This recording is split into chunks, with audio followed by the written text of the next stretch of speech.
Hello বাচ্চারা, কি অবস্থা তোমাদের? আজকে আমাদের প্র্যাকটিস মেতে একটি ত্রিভুজের ৩টি শীর্ষবিন্দু দেওয়া আছে এবং ত্রিভুজটির ক্ষেত্রফল বের করা লাগবে। চলো আমরা শুরু করি। প্রথমে আমরা একটা ফিগার এঁকে নিই।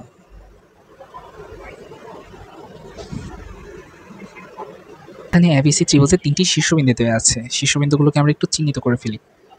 ওকে, আমাদের শীর্ষবিন্দুগুলো দেওয়া আছে। ধরি এটা এ, এটা বি এবং এটা সি। ৩টি শীর্ষবিন্দু আমাদের দেওয়া আছে। এখন আমাদের বাহুগুলো বের করা লাগবে। বাহুগুলো কিভাবে বের করব? আমরা এবি বাহুর দৈর্ঘ্যটা বের করব। এবি ইকুয়াল হচ্ছে বি মাইনাস এ। চলো এটা বের করে ফেলি। 3i cap plus 5j cap minus k cap minus i cap minus 2j cap plus 3k cap। বিয়োগ করার পর আমাদের থাকতেছে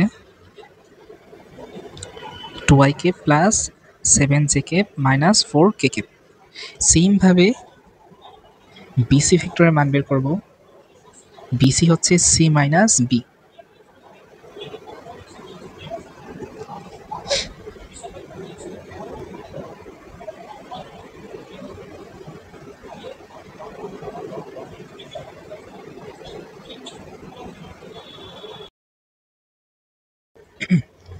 ভেক্টর ক্রমে আমরা যেহেতু এটা সমাধান করতেছি, আমাদের এ বি বিসি সি এ বের করা লাগবে। সো সি এ হচ্ছে এ মাইনাস সি ভেক্টর।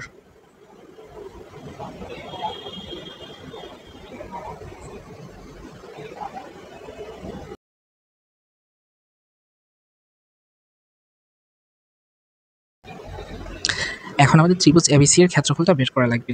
ত্রিভুজ এবিসি এর ক্ষেত্রফলের সূত্র হচ্ছে হাফ ইন্টু ভূমি গুণ উচ্চতা। ভূমিটা হচ্ছে বিসি এবং উচ্চতাটা আমরা ধরতে পারি এবি অথবা এসি।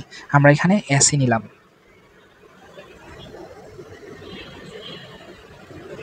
আমরা এখানে এবি নিলাম। তারপর হচ্ছে ক্রস গুণ করে দিব।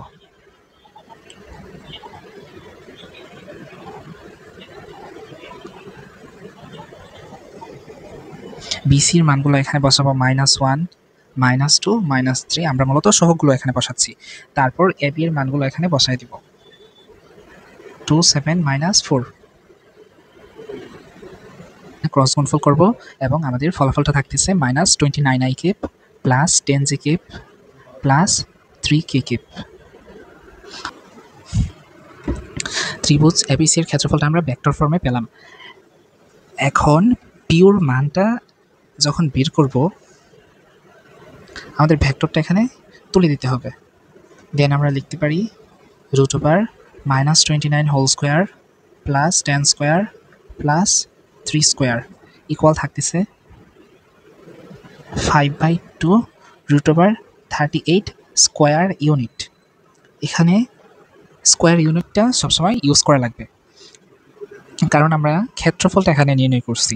সো আমাদের ক্ষেত্রফলের এককটা হবে বর্গ একক বা স্কোয়ার ইউনিট। আর এটাই হচ্ছে আমাদের আজকে এই পর্যন্তই ম্যাথ, আর এটাই হচ্ছে আমাদের আনসার। সো পরবর্তীতে অন্য কোনো ভিডিওতে দেখা হবে। সে পর্যন্ত সবাই ভালো থাকবে। আল্লাহ হাফেজ।